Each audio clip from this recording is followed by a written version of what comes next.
Questions to think about.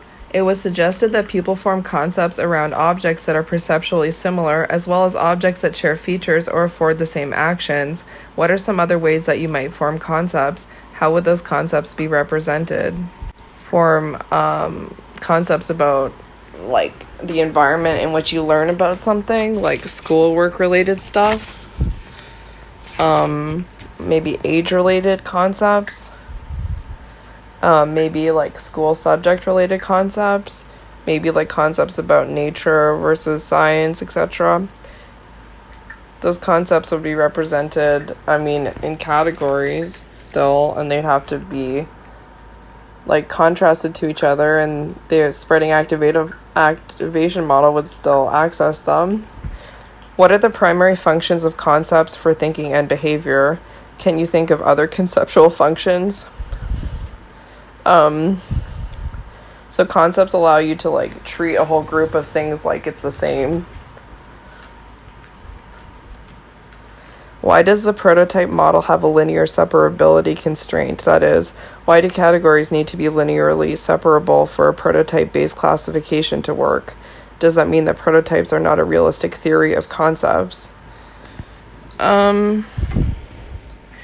It needs to have a linear separability constraint, well, because it's using a prototype, and so the prototype has specific characteristics, and then another prototype would have other specific characteristics, so they don't really like overlap.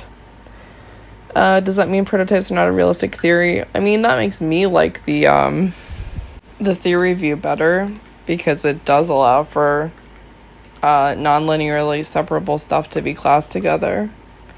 Many of the ideas in this chapter on concepts are related to ideas on memory in the previous chapter.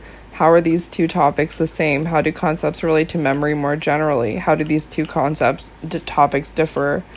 Well, you store your concepts in your memory, and new concepts are created based on the concepts in your memory, and you activate memory concepts to do thinking processes. So like a concept is like part of the unit of memory. How do concepts relate to memory more generally? That would be that.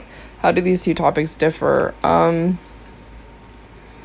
concepts are all about classification, but memory can be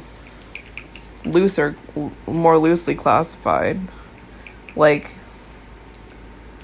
if short-term memory is like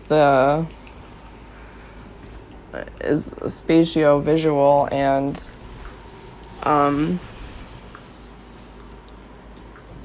like the auditory one, that's like a lot of stuff can go into each of those categories, whereas like a concept is like much more specific than that.